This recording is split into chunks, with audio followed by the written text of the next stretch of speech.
The classroom was cold, not the kind of cold that made you shiver, but the kind that crept into your bones and stayed there. Lieutenant Park stood at the back of the room with her arms crossed over her chest. She did not move. She did not speak. She simply watched. The room was large and shaped like a half-circle. Rows of seats rose up from the center like steps, and in each seat sat an alien, counted 40 of them. Some had scales, some had fur, some had too many eyes, and some had no eyes at all. They came from 12 different worlds, and most of them had never seen a human before.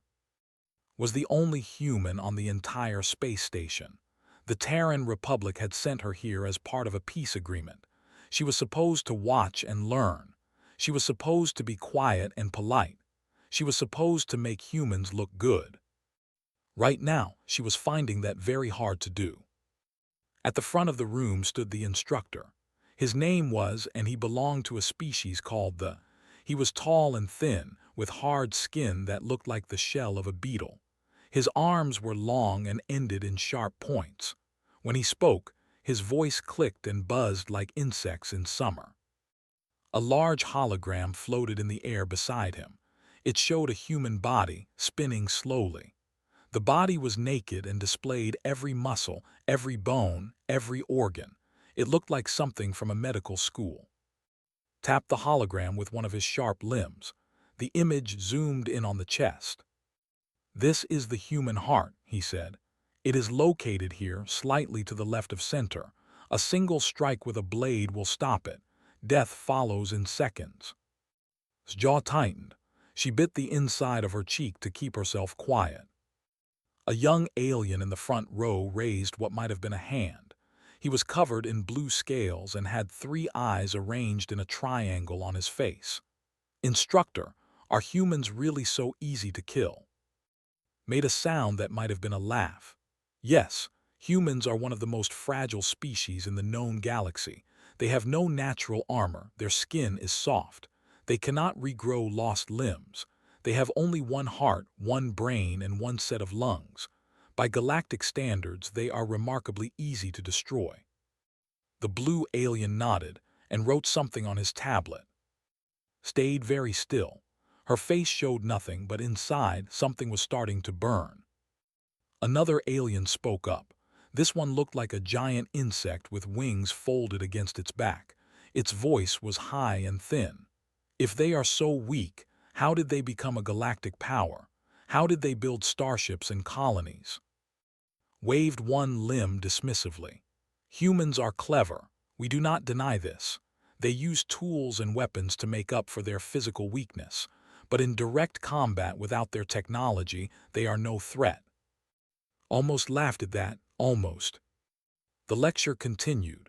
Talked about human blood and how easily it could be spilled. He talked about human bones and how they broke under pressure. He talked about human eyes and how they could not see in the dark. He talked about human ears and how they could not hear certain sounds. With every word, the cadets grew more confident.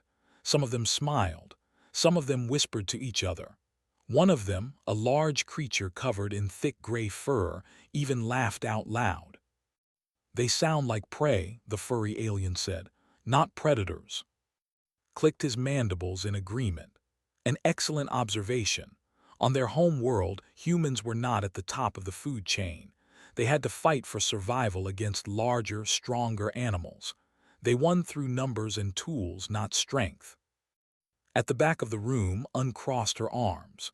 She placed her hands behind her back, fingers interlocked.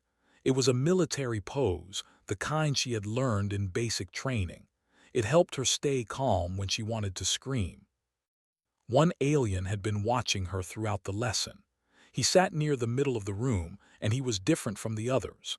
His body was covered in hard black plates, and his head was dominated by 2 massive compound eyes that reflected the light like mirrors. His name was Vel, and he was a. They had fought against humans once, many years ago. They had lost. Vel looked at, then looked at the hologram, then looked back at. Something passed across his face. It might have been curiosity. It might have been doubt. It might have been fear. Did not notice. He was too busy pointing at the hologram again. "The human neck is particularly vulnerable," he said. "The spine here is thin and easily severed. A quick strike from behind will kill them instantly. They will not even have time to scream." The cadets nodded and took notes.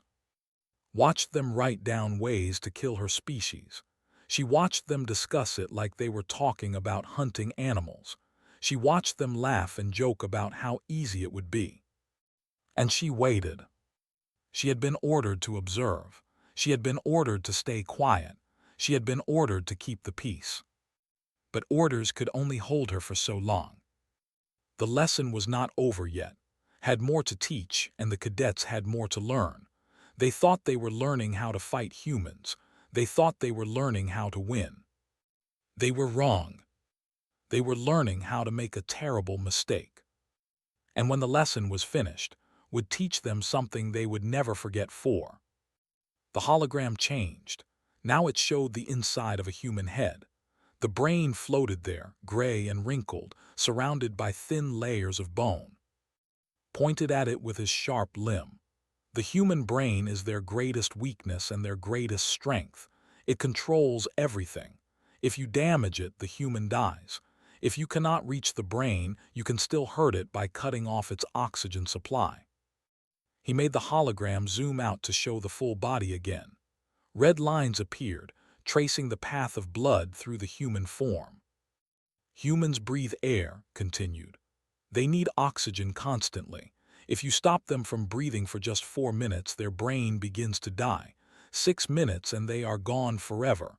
They cannot hold their breath for long. They cannot filter toxins from the air. They cannot survive in water. A small alien with gray skin and large black eyes raised a thin arm. "What about their blood? I have heard it is red." "Yes," said. "Human blood is red because it contains iron. This makes it easy to track them if they are wounded. Follow the red trail and you will find your prey." The cadets laughed at that. The word prey spread through the room like a whisper. Heard it, she heard every word. Her hands were still behind her back, but now they were clenched into fists. Her knuckles had turned white.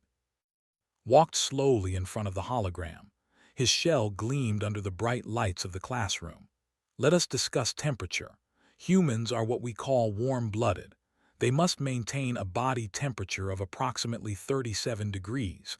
If their temperature drops too low, they become slow and confused. Their muscles stop working. They fall asleep and never wake up." He paused for effect. If their temperature rises too high, their organs begin to fail. Their brain cooks inside their skull. Death follows quickly. A cadet near the front made a wet, bubbling sound. It was laughing. "They sound like they were designed to die." "In many ways they were," agreed. "Evolution did not favor the humans. They survived only through luck and stubbornness." The word stubbornness caught attention. It was the first accurate thing had said all day. The lesson continued, talked about poisons. He listed hundreds of substances that were harmless to most galactic species but deadly to humans. Common foods, cleaning chemicals, plants and animals from a dozen different worlds. The list seemed endless. "If you ever need to kill a human quietly," said, "poison is the simplest method. Their bodies have almost no defense against foreign substances. A small dose of nectar, for example, would kill a human in hours. They would appear to simply fall ill and die." The cadets wrote this down carefully. Thought about the nectar in the station's food storage. She had been warned about it when she arrived. She had been careful to avoid it. Now she understood why the warning had been so serious. Moved on to physical combat. The hologram showed a human standing in a fighting pose. Red circles appeared on different parts of the body, marking weak points. "The eyes," said, pointing, "blind them and they cannot fight effectively. Humans rely heavily on sight." Another circle appeared on the throat. "The windpipe, crush it and they cannot breathe." Another circle on the knee. "The joints. Humans stand on 2 legs, which makes them unstable. Break a knee and they fall. Break both knees and they cannot run." More circles appeared. The groin, the ears, the fingers, the feet. Each one was a weakness. Each one was a way to cause pain. The gray-furred alien spoke again. What about their weapons? Surely they are dangerous when armed. Nodded slowly. Yes, human weapons are effective. This is why you must strike first and strike fast. A human with a weapon is still just a human. Take away the weapon and you take away their power. Without technology, they are nothing. Vel shifted in his seat. His compound eyes flickered toward again. She stood perfectly still at the back of the room. She had not moved in over an hour. She had not spoken a single word. But Vel could see something the others could not. He could see the way she was breathing, slow and deep like a predator waiting to strike. He could see the way her eyes moved, tracking every cadet in the room. He could see the tension in her shoulders, the coiled strength in her legs. She did not look like prey. She looked like something far more dangerous. Finished his lecture with a summary. In conclusion, humans are fragile, slow, and weak. They require constant care and maintenance to survive. In combat, they should be treated as high-priority targets. Eliminate them quickly before they can use their tools or call for help. A dead human is the only safe human. The cadets applauded. Their various limbs and appendages clapped and clicked and slapped together in approval. Bowed his head in acceptance. The lesson is now complete, he announced. You may gather your belongings and leave. The cadets began to stand. They talked excitedly among themselves, discussing what they had learned. They felt confident. They felt powerful. They felt ready to face any human in the galaxy. They did not notice the human woman walking toward the front of the room. But Vel noticed. He sat frozen in his seat, watching her approach. His instincts screamed at him to run, but he could not move. Something was about to happen. Something that would change everything.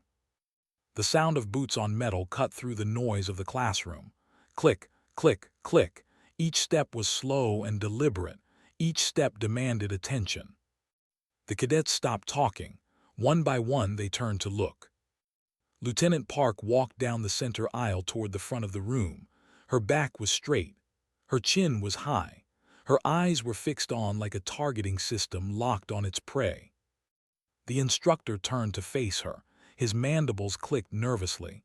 Observer Park, the lecture is finished. You may return to your quarters now.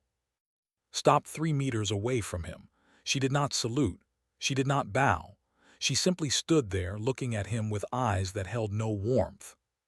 You made several errors in your lecture, she said. Her voice was calm and clear. It carried to every corner of the room. I would like to correct them. Shell plates shifted, a sign of irritation among his species. I have studied humans for 40 cycles. I assure you my information is accurate. Your information is incomplete, replied. You studied human bodies. You never studied what humans do with those bodies. A murmur ran through the cadets. Some sat back down in their seats. Others moved closer to get a better view. Nobody wanted to miss this. Spread his limbs wide in a gesture of dismissal. The body is all that matters in combat. Strength, speed, durability. These are the factors that determine survival. No, said, they are not.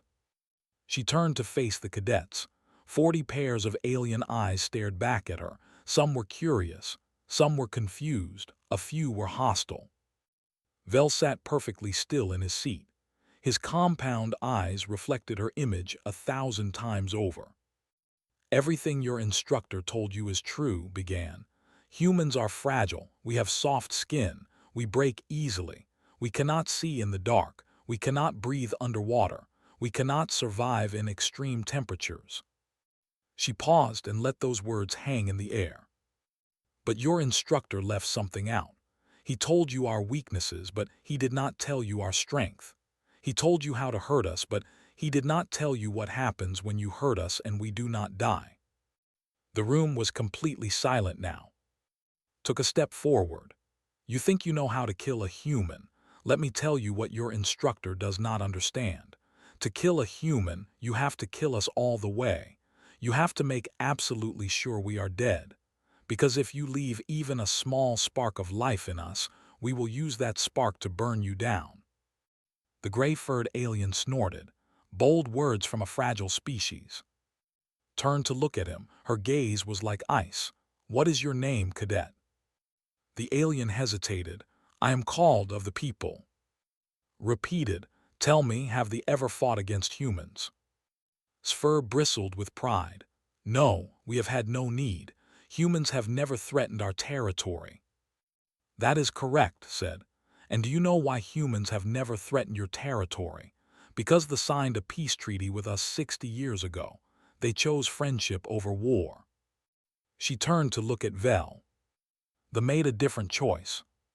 Vel did not move. He did not speak. He simply stared at her with those massive compound eyes. 30 years ago, the Empire decided that humans were weak. They attacked our colony on IV. They had superior numbers. They had superior technology. They had war machines that stood 3 stories tall. Began to walk slowly across the front of the room. Every eye followed her. The Battle of IV lasted 4 months. They expected it to last 4 days. They thought they would crush us. They thought our soft bodies would break under their boots. They thought our red blood would water their victory gardens. She stopped and turned to face the class again. They were wrong. Her voice dropped lower, harder. The humans on IV did not break. They did not run. They did not surrender. They fought in the ruins of their cities. They fought in the tunnels under the ground. They fought with guns and knives and rocks in their bare hands. When they ran out of ammunition, they made more. When they ran out of food, they ate whatever they could find. When they ran out of soldiers, the doctors and teachers and children picked up weapons and joined the fight. The classroom was completely silent. Nobody moved. Nobody breathed. 4 months, said. 4 months of hell. And at the end of those 4 months, the Empire asked for peace. They had lost 60% of their invasion force. 60%. Against a colony of farmers and miners and families. She looked directly at Vel.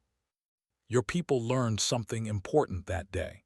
They learned that killing humans is not as easy as it sounds, because you have to kill our hope first, and our hope does not die easily. Vel finally spoke. His voice was quiet and filled with something that might have been respect. My grandfather fought at IV. He never spoke of it, not once, but sometimes late at night he would wake up screaming. Nodded slowly. I am sorry for your grandfather's pain. War is terrible for everyone. That is why humans prefer peace. She turned back to, your lesson was about anatomy, but humans are not just anatomy. We are something more, something you cannot see on a hologram or measure in a laboratory. She pointed at her own chest, right where her heart was beating. We are this. We are the thing that keeps beating even when it should stop.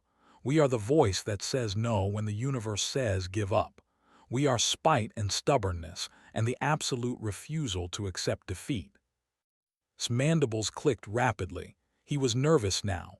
The confidence had drained from his posture. He began. I was simply teaching standard combat doctrine.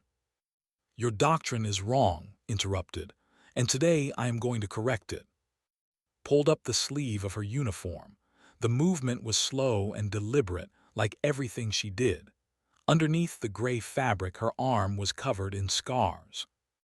One scar stood out from the rest. It was long and jagged, running from her wrist all the way to her elbow. The skin around it was pink and uneven, twisted by heat and time. This is a plasma burn, said. I received it during the siege of IV. I was 19 years old.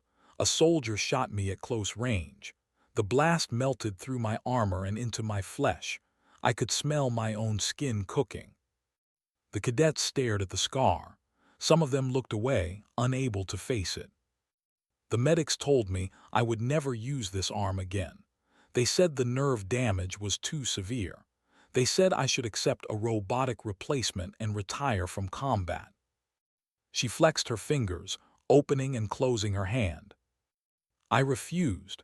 I spent 3 weeks learning how to move my fingers again. I spent another 3 weeks learning how to hold a weapon. 6 weeks after I was shot, I was back on the front lines, fighting with the same arm that was supposed to be useless. She pulled her sleeve back down. That is what humans do. We do not accept what we are told. We do not accept our limits. We break them. Tapped her ribs through her uniform. 3 of these bones are synthetic. During the Battle of Orion's Gate, a war machine stepped on me. I was trapped under its foot for almost a minute. I felt my ribs crack one by one. I could not breathe. I thought I was going to die. Vel had gone very still in his seat. His species had built those war machines. His people had driven them into battle against humans. The machine moved on, continued. It thought I was dead, but I was not dead. I was alive and I was angry, so I waited until I could breathe again. Then I crawled across the battlefield with 3 broken ribs and a collapsed lung. I found a maintenance hatch on the back of the machine. I climbed inside, and I killed the pilot with my sidearm. She mimed the motion of pulling a trigger. 1 bullet. That was all it took. 1 bullet, and a machine that had killed dozens of my friends became a pile of useless metal. The gray-furred alien leaned forward in his seat. His earlier confidence was gone. Now he looked at with something close to fear. How, he asked, how did you keep fighting? How did you not give up? Smiled, but there was no happiness in it. Because giving up was not an option. Because my friends were still fighting. Because my home was still burning. Because as long as I had 1 breath left in my body, I was going to use it to hurt the enemy. She began to pace again, walking slowly in front of the silent cadets. Your instructor told you that humans need constant oxygen. That is true. But he did not tell you that humans can hold their breath while they strangle you. He told you that humans cannot see in the dark. That is true. But he did not tell you that humans can fight blind, using only sound and touch. He told you that humans are slow. That is true. But he did not tell you that humans can run for hours without stopping, hunting their prey until it collapses from exhaustion. She stopped in front of the hologram of the human body. The red circles still marked all the weak points: the heart, the throat, the knees, the eyes. You see these weaknesses? Asked. Every human knows them. We know exactly how fragile we are. We know that any fight could be our last, and that knowledge does not make us afraid. It makes us dangerous. She reached out and touched the hologram. Her fingers passed through it like smoke. Because we have nothing to lose. Because we know we are going to die someday. Because that knowledge frees us from fear. The cadet who had laughed earlier raised a trembling appendage. What do you mean? How does knowing you will die make you less afraid? Turn to face him. Fear comes from trying to avoid death. When you accept that death is coming, fear loses its power. You stop asking if you will survive. You start asking how many enemies you can take with you. She let that sink in. Every human soldier is taught this from their first day of training. We are taught that our lives are not our own. They belong to our families, our friends, our species. If we must spend our lives to protect them, then that is a good trade. The best trade. Finally found his voice. This is not rational. No species should think this way. Self-preservation is the foundation of all behavior. For most species, yes, agreed. But not for humans. Humans are the species that discovered fire and decided to carry it with them. Humans are the species that looked at the ocean and built boats to cross it. Humans are the species that stared into the black void of space and said, "We are going there." She walked back to the center of the room. You want to know the truth about humans? Here it is. We are not the strongest species. We are not the fastest. But we are the most stubborn. We are the most persistent. And we are the most unwilling to accept defeat. She raised her voice so that everyone could hear.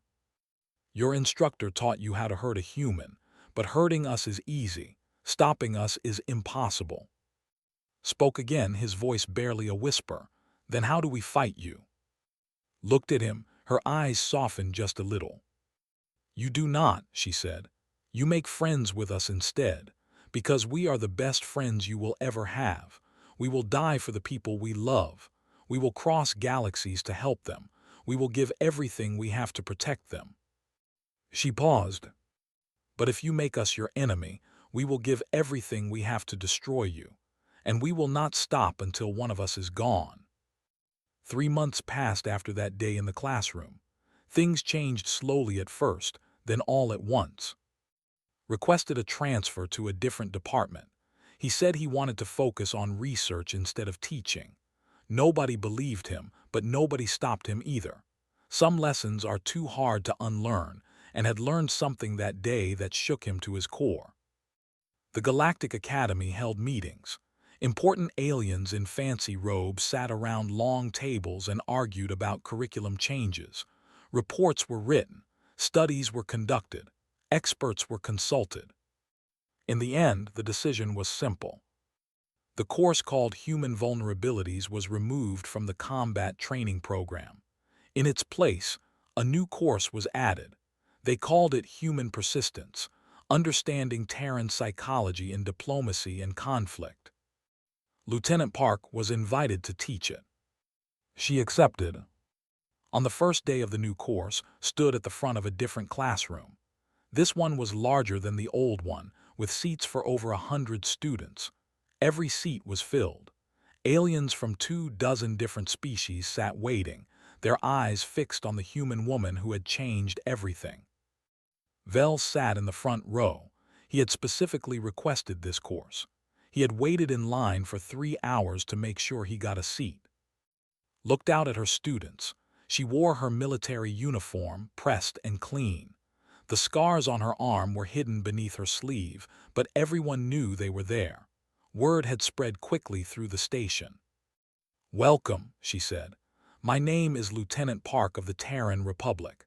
I am going to teach you something your previous instructors never understood." She pressed a button on her control panel. A hologram appeared behind her. But this time, it was not a picture of a human body. It was a picture of a planet. Earth. The image was beautiful.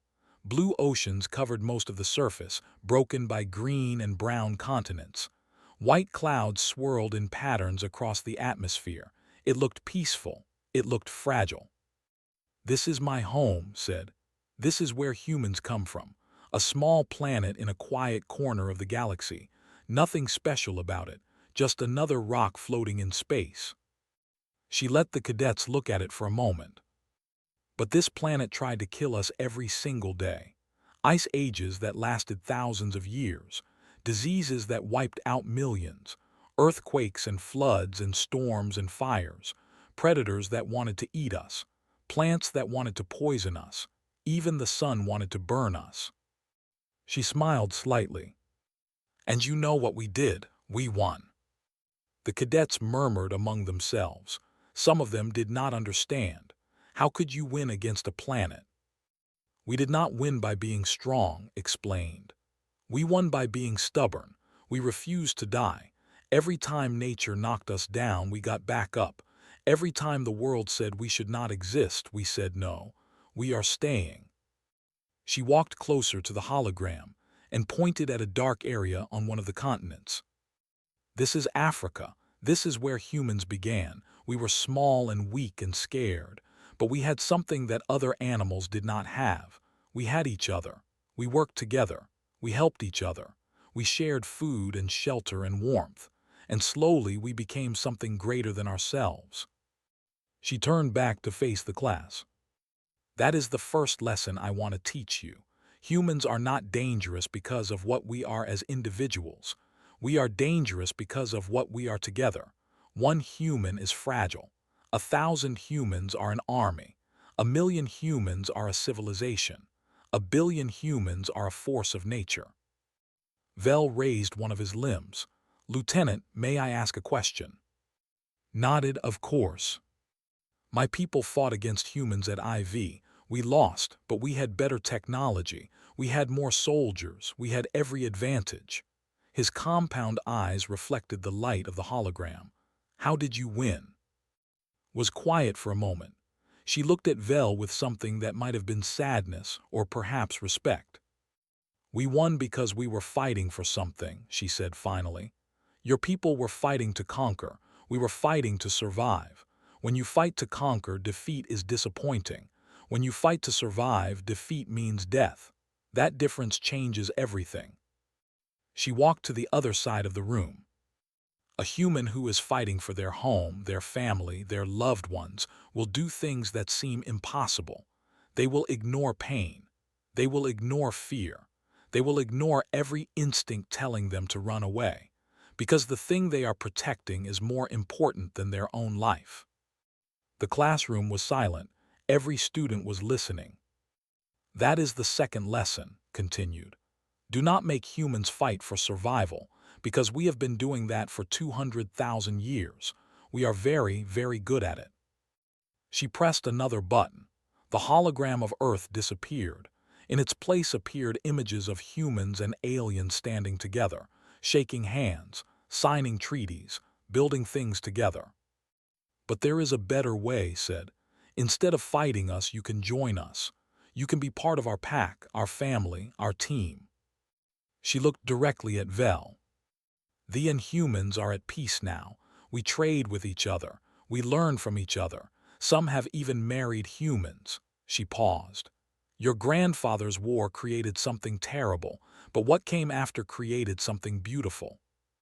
Vel nodded slowly. His posture had changed during the lecture. He no longer looked like a predator watching prey. He looked like a student eager to learn. "Here is my final lesson," said. "The most important thing you will ever learn about humans." She paused and looked at every student in the room. "There is nothing in this galaxy more terrifying than a human with something to protect. We will burn down worlds to keep our loved ones safe. We will sacrifice everything. We will never, ever give up." She smiled, and this time the smile was warm. "But there is also nothing more loyal than a human who calls you friend. We will cross the universe to help you. We will stand beside you in the darkest moments. We will share our last meal with you, our last breath with you."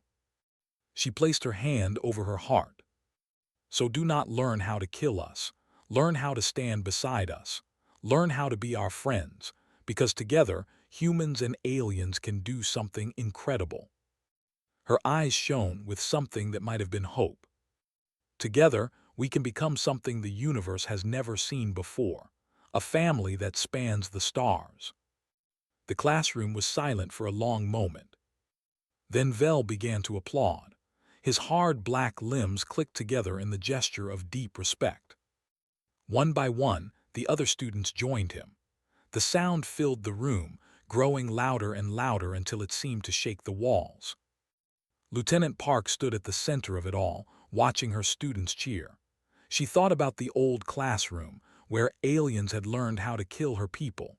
She thought about how much had changed in just 3 months. And she smiled.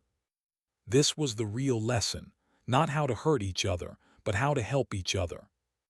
And it was only the beginning.